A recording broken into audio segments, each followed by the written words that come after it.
Hello, this is InfoRights channel. Remember how I told you that whenever a posted worker is crossing the internal border between two member states, he or she is crossing the borders between the legal systems of labor law, social security and taxes? Well, I have to tell you it's a little bit more complicated than it seems, because in all three areas, labor law, social security and taxes, the member states retain their full autonomy when it comes to shaping these legal systems. And indeed, when you cross the internal border, you have to decide which law is applicable.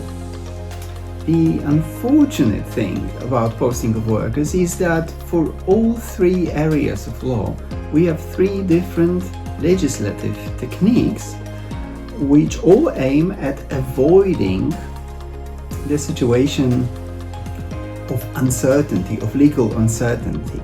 So they all are based on anti-collision provisions rather than on building a uniformed legal system for posted workers. So let's start with the labor law. In the labor law of the European Union, we use the legislative technique which is called harmonization. And harmonization is easy to explain.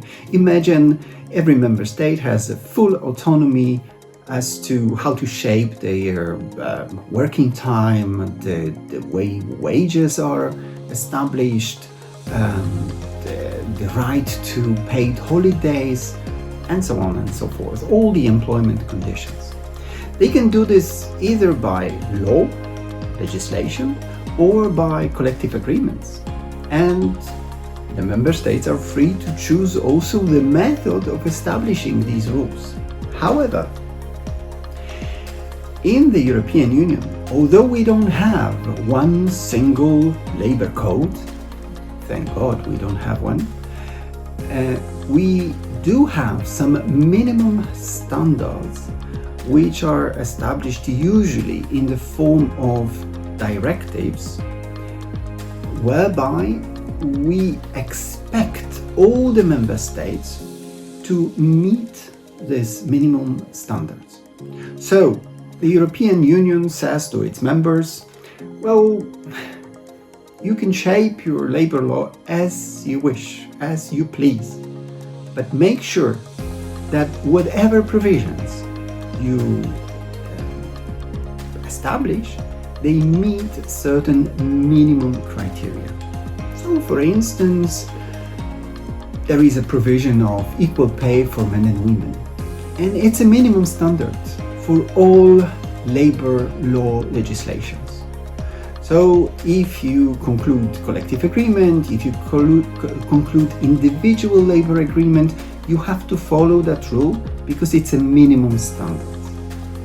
And it doesn't matter how this minimum standard is regulated in the national legislation, because when it comes to obeying European law, EU law, the member states will be judged upon the effect and not on how well they translated this equal pay principle. But when it comes to provisions related to posted workers, it gets even more complicated, because there are no minimum standards of employment for posted workers. No.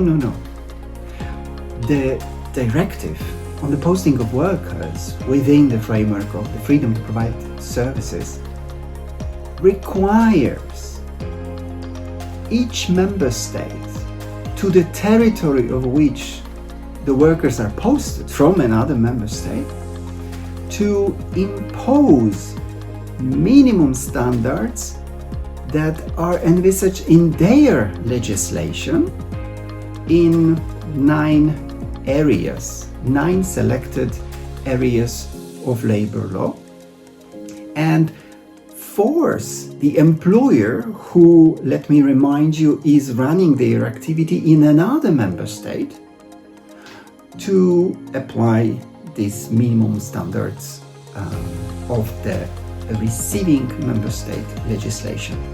So, to put it in simple words, we steal the minimum standards of employment from the legislation of the receiving member state.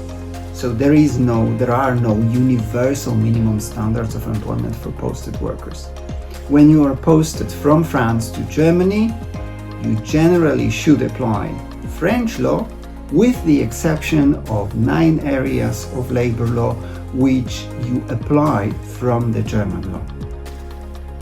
On top of that, if this was not complicated enough, we have another principle, that if by any chance the application of the German law would jeopardize the rights of the worker that he would have in France, you still have to apply the French conditions. And this principle is called favorability principle.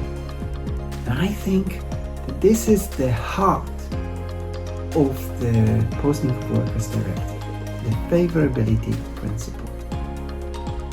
So let's sum up. Parties to the labor contract, they can choose the legislation that they will apply from the range of legislation, the home country legislation, the receiving member state legislation. That choice, however, is limited by the self-imposing set of rules of the receiving member state legislation, unless applying these rules would be less favorable for the worker than applying the rules of the home member state. And yet another example to illustrate this. If you post a worker, let's say from Poland, a middle wage country, to Germany, a high wage country, these Polish workers, throughout the period of posting, should earn the German remuneration. However, if you're a German company posting your worker to Poland, where wages for doing the same job are a little bit lower, the German worker will retain his or her German remuneration because of the principle of favorability. How cool is that?